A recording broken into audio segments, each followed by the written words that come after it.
Hello दोस्तों, finally मैंने मेरा संगणक का स्क्रूटनी फॉर्म फिल कर दिया है। और फॉर्म फिल जब मैं कर रही थी तब मैंने ये स्क्रीनशॉट ले लिए थे ताकि मैं इन सारे स्क्रीनशॉट के ज़रिए आपको इस वीडियो में समझा सकूं कि स्क्रूटनी फॉर्म को कैसे फिल करना है। मैंने इसमें हर एक चीज़ को कवर किया है। मैंने मेरी डिटेल्स बस हाइड की है, बाकी पूरा डिटेल फिल करने के बाद स्क्रीनशॉट लिया था ताकि इसमें आपको अच्छे से समझ में आ जाए कहाँ पर क्या फिल करना है और कौन कौन से डॉक्यूमेंट किस किस जगह पर अपलोड करने हैं। हिंदी में नाम टाइप कैसे करना है ये भी मैंने इस वीडियो में कवर किया है। तो प्लीज़ एंड तक मेरे इस वीडियो में बने रहना, आपको पूरा अच्छे समझ में आ जाएगा कि स्क्रूटनी फॉर्म कैसे फिल करना है।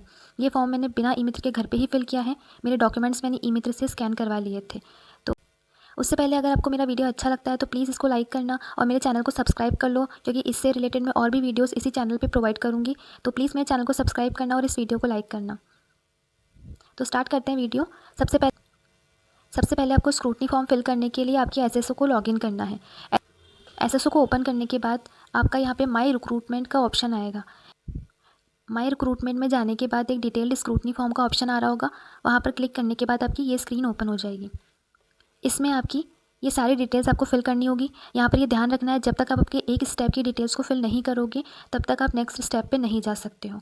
और जब आप आगे वाले स्टेप पे चले जाओगे तो पीछे आके आप एडिट कर सकते हो। अगर आपकी एसएसओ किसी तरीके से बंद हो जाती है तो दोबारा से लॉगिन करने के बाद में भी जो आपकी डिटेल्स आपने सेव कर दी हैं वो सेव ही रहेगी। तो इसकी कोई प्रॉब्लम नहीं है। आप बार बार आप बैक जाके आपकी कोई डिटेल्स चेंज करनी हो या एडिट करनी हो तो आप कर सकते हो।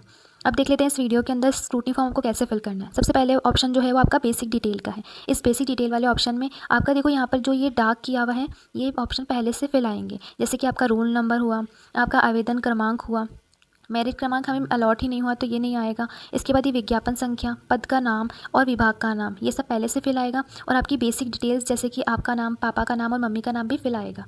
इसमें ये जो पद कोड क्रम संख्या है, इसमें जो पद कोड है और क्रम संख्या है ये आपको अभी फिल नहीं करना है, इसको आप खाली छोड़ देना, ठीक है।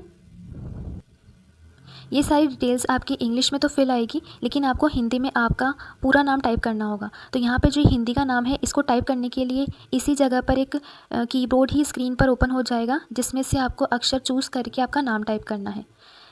सेम इसी तरीके से आपको पिताजी का नाम और माताजी का नाम भी हिंदी में टाइप कर देना है। इंग्लिश में तो पहले से ही फिल आएंगे। इसके बाद आवेदन की आपकी जन्म तिथि भी लिखी हुई आएगी और आपके विज्ञापन तिथि तक आयु ये भी लिखी हुई आएगी। जो डार्क किए हुए हैं वो ऑलरेडी फिल्ड होंगे। आपकी nationality, OBC, non creamy layer, EWS ये सब पहले से फिल आएंगे, इसमें आप कोई भी चेंजेस नहीं कर सकते। आवेदन करते समय अविवाहित डाला है तो यहाँ अविवाहित ही लिखा हुआ आएगा, आप इसमें चेंज अभी नहीं कर पाओगे। इसके बाद में अगर आप मैरिड नहीं हो तो आपका यहाँ पर ये सब आपके ऑप्शन चालू नहीं होंगे, आप इनमें कुछ भी नहीं लिख सकते हो। अगर आप मैरिड हो तो आपको विवाह का स्थान, पंजीयन संस्था, पंजीयन संख्या, स्थान, अधिकारी का नाम ये सब भी लिखना होगा। तो ये सब आपके मैरिज सर्टिफिकेट के अंदर होगा, वहाँ से देख के आप लिख लेना।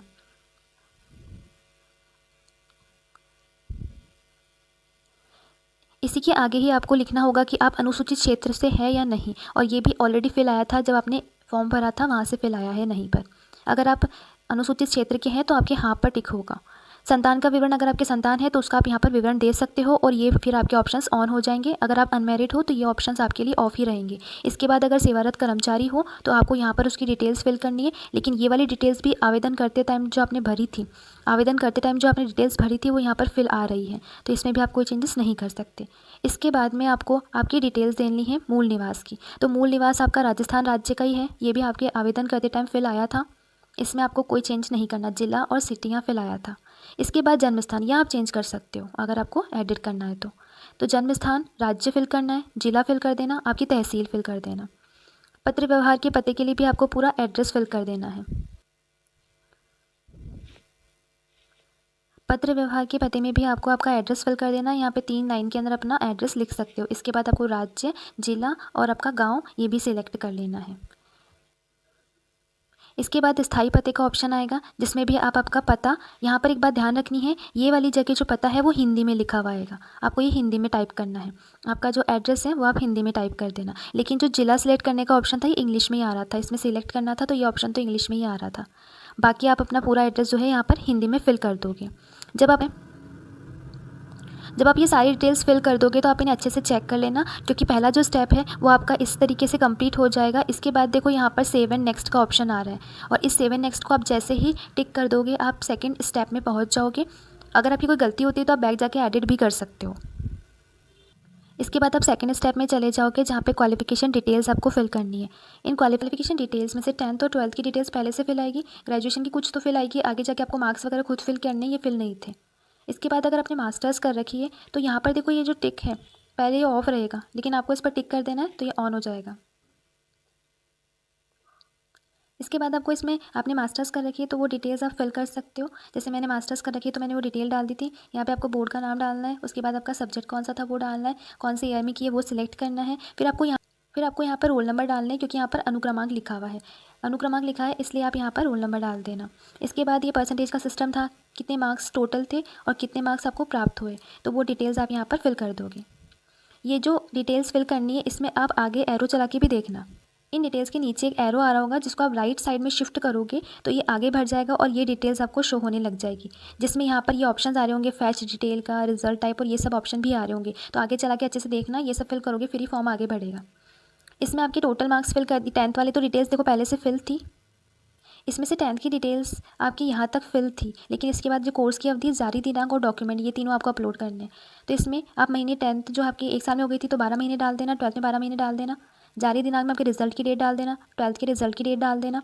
इसके बाद में आपको यहाँ पर जो आपकी 10th की मार्कशीट है, देखो यहाँ मार्कशीट अपलोड करनी है। अगर किसी की मार्कशीट और सर्टिफिकेट अलग अलग है तो भी यहाँ पर मार्कशीट अपलोड करना। तो यहाँ पर आपकी 10th की और 12th की मार्कशीट अपलोड करनी है। इसके बाद में 10th और 12th की मार्कशीट तो एक ही होती है, इसलिए वो अपलोड कर दोगे यहाँ पे आप। इसके बाद यहाँ पे जो ग्रेजुएशन की मार्कशीट है इसमें आपने मार्क्स डाल दिए, प्राप्तांक डाल दिए। उसके बाद में आपको लिखना है, तो ग्रेजुएशन 3 साल की होती है इसलिए 36 महीने डाल दिया है। इसके बाद इसके बाद रिजल्ट की जारी दिनांक डाल देनी है आपको। इसके बाद इस जगह पे आप ग्रेजुएशन की मार्कशीट डालोगे। अब देखो ग्रेजुएशन की मार्कशीट आप कैसे डालोगे। ग्रेजुएशन की मार्कशीट अपलोड करने के लिए आपको सबसे पहले आपके, जैसे कि आपका अगर समझ लो ईयर वाइज सिस्टम था, तो पहले फर्स्ट ईयर की डालना, फिर सेकंड ईयर, फिर थर्ड ईयर, इन तीनों की मिला के एक PDF बनाना, मर्ज करके और यहाँ पर अपलोड कर देना। अगर सेमेस्टर सिस्टम था तो तीनों जितने भी सेमेस्टर थे उन सबकी मिला के यहाँ पे लगा देना।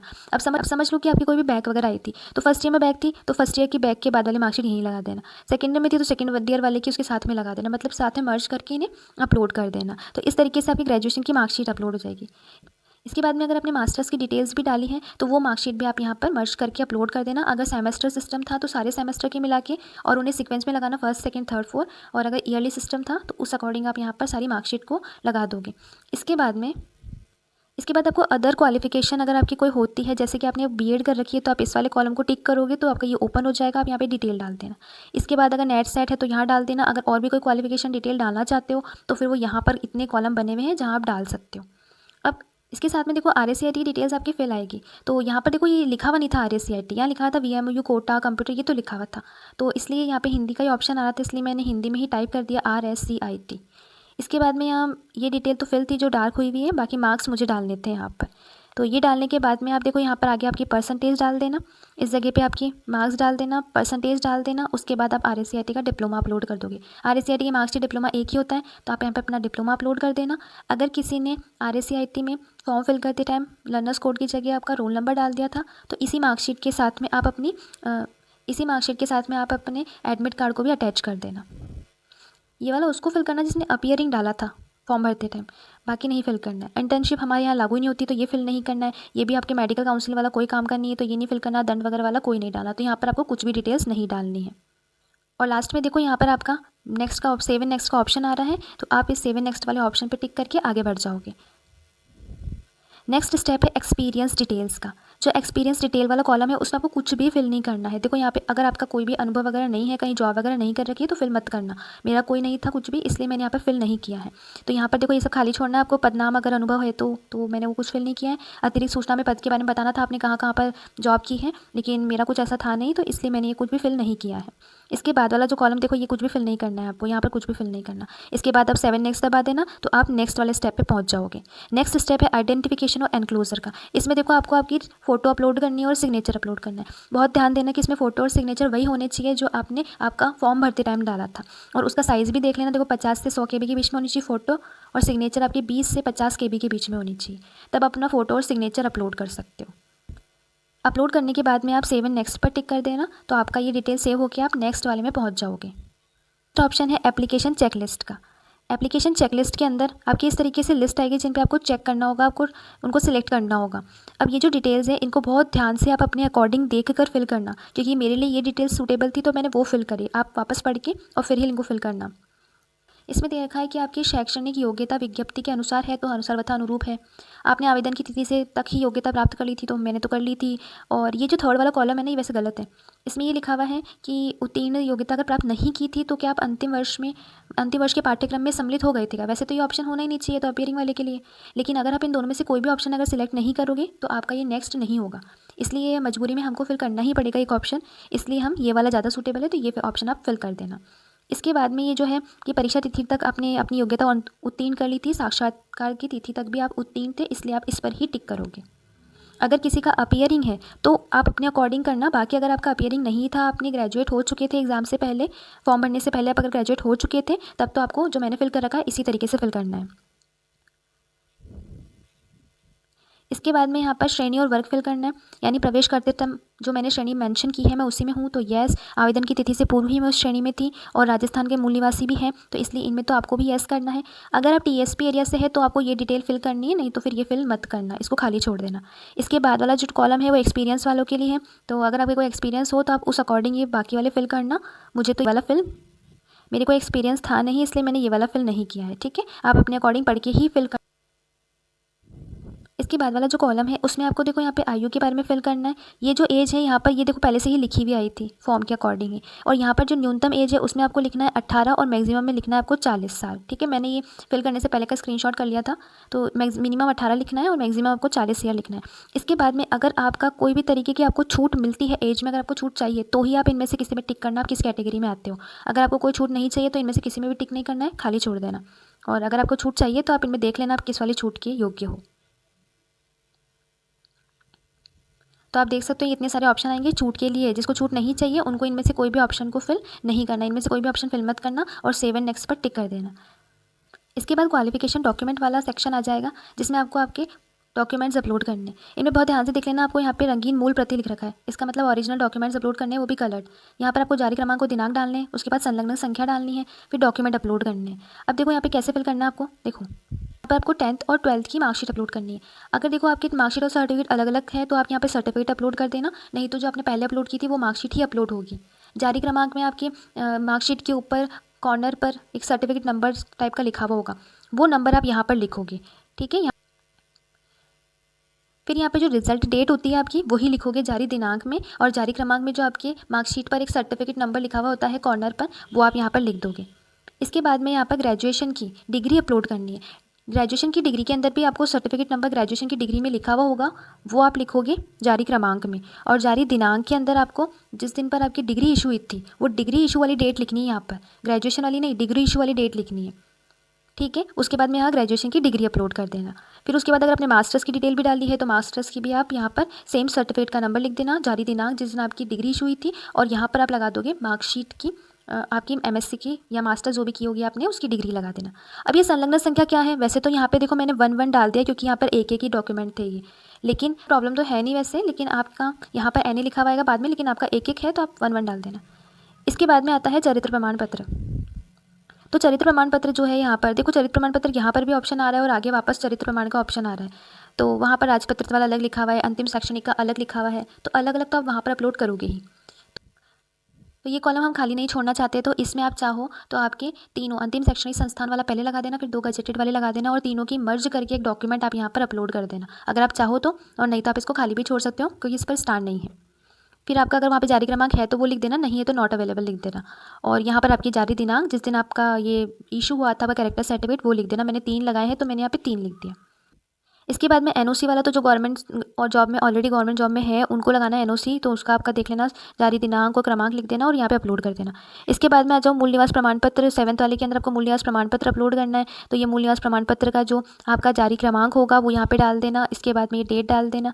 इसमें एक बात है कि अगर आपका मूल निवास प्रमाण पत्र आपने OTR के अंदर पहले से डाल रखा है तो आपका टोकन नंबर डालते हैं यहाँ पर फैच ऑप्शन आ जाएगा। अगर आपका टोकन नंबर डालने के बाद यहाँ फैच होता है तो अच्छी बात है, आप फैच कर लेना, डायरेक्ट आपको अपलोड नहीं करना पड़ेगा, ये फैच हो जाएगा। लेकिन अगर आपका फैच नहीं होता है तो कोई प्रॉब्लम वाली बात नहीं है। यहाँ पर आपके जारी क्रमांक के टोकन नंबर डालने के बाद जब यहाँ पे जारी दिनांक डालोगे ना तो यहाँ पे डाउनलोड का ऑप्शन जनरेट हो जाएगा और आप उससे डाउनलोड उसके बाद आप यहाँ पर फाइल को अपलोड कर सकते हो। तो इस तरीके से कर लेना, और अगर फैच होता है तो अच्छी बात है। 2019 से पहले वाले जो है वो फैच नहीं होंगे, तो आपको मैनुअली ही अपलोड करना होगा, तो आप इसे अपलोड कर देना। सेम ऐसे ही जाति प्रमाण पत्र के अंदर भी अगर आपका ये अपलोड का ऑप्शन नहीं आ रहा है, फैच का ऑप्शन आ रहा है, तो पहले अगर आपका टोकन नंबर डालने से फैच होता है तो फैच कर लेना। अगर आपका फैच नहीं होता है तो मैनुअली अपलोड कर देना। आप यहाँ पे आपके टोकन नंबर या जारी क्रमांक डाल देना, और यहाँ पर दिनांक डाल देना उसकी, जो भी आपका ओबीसी सर्टिफिकेट या ईडब्ल्यूएस एमबीसी जो भी सर्टिफिकेट आपका इशू हुआ था उसकी डेट डाल देना। इसके बाद यहाँ पर आप अपने जाति की पीडीएफ डाल देना, जाति प्रमाण पत्र की जो पीडीएफ है वो बना के यहाँ पर डाल देना। सारे डॉक्यूमेंट्स पीडीएफ में ही अपलोड होंगे, और सबकी साइज़ आपको 500 KB से लेकर 1 MB के बीच में ही रखनी है।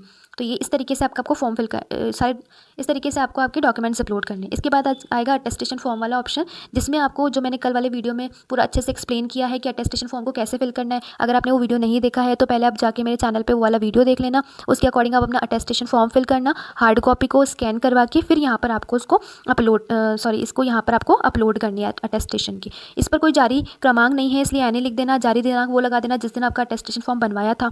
इसके बाद में इनकम वाला आपको लगाना है, 2.5 लाख से कम इनकम है तो आप यहाँ पर अपना प्रमाण पत्र लगा देना, उसकी डेट लगा देना और उसको अपलोड कर देना।